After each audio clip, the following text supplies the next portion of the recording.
बाबूजी, आप ठीक तो है? किसने कहा था आपको इतनी तेज मिर्च वाला खाना खाने को?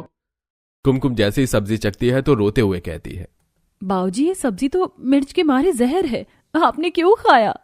अरे मेरी लक्ष्मी जैसी बेटी ने कितने मनपसंद से व्यंजन बनाया था, क्यों अनादर कर देता?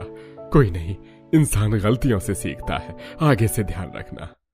भगवान जी आपका धन्यवाद, भले धन दौलत ना सही लेकिन ससुर के रूप में पिता दे दिया। कुमकुम के ससुर हरिप्रसाद जी जितने गरीब थे उतने ही दिलदार आदमी थे, इसीलिए गरीबी भरे हालातों और कमी घाटी में भी कुमकुम अपने ससुराल में खुश थी। वहीं ईंधन के लिए लकड़ी काट कर लाने का जिम्मा वही निभाते थे। वहीं स्नेहा अपने अमीर ससुराल में बिल्कुल खुश नहीं थी। हे भगवान, कितने सारे जूठे बर्तन हो गए, इन्हें धो लेती हूँ। अरे साबुन भी खत्म हो गया।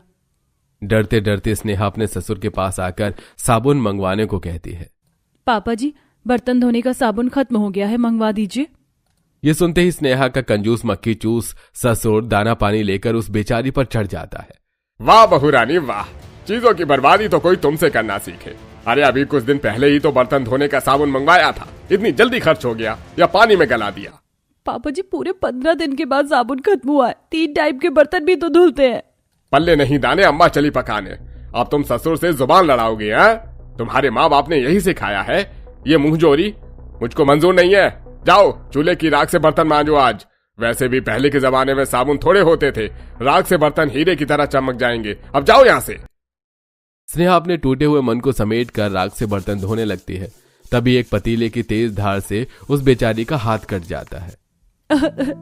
मेरा हाथ। क्या फायदा इस ऊंचे कोठी मकान और बेशुमार दौलत का? नरक से बदतर जिंदगी हो गई है इस ससुर वाले ससुराल में। सास बिना ससुराल का कोई सुख नहीं है।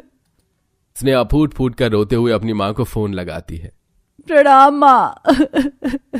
अरे स्नेहा बिटिया, कैसी है तू? अपने अमीर ससुराल में खुश तो है ना? मुझे पता है तेरे खिदमत के लिए तो नौकर चाकर होंगे, तेरे एक चुटकी बजाते आ जाते होंगे।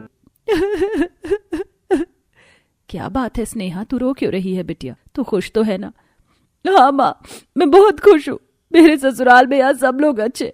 अच्छा माँ, मैं रखती हूँ। कैसे बताऊं माँ पापा आपको कि मैं अपने ससुराल में खुश नहीं हूँ? मुझे ले जाइए यहाँ से आकर।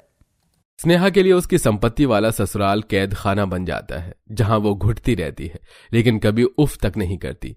वहीं दूसरी तरफ कुमकुम के गर्भवती होने के बाद हरिप्रसाद फूले नहीं समाते और दिन रात उसकी सेवा पानी में जुटे रहते हैं। बाबूजी, आप क्यों चूल्हा चौका कर रहे हैं? आप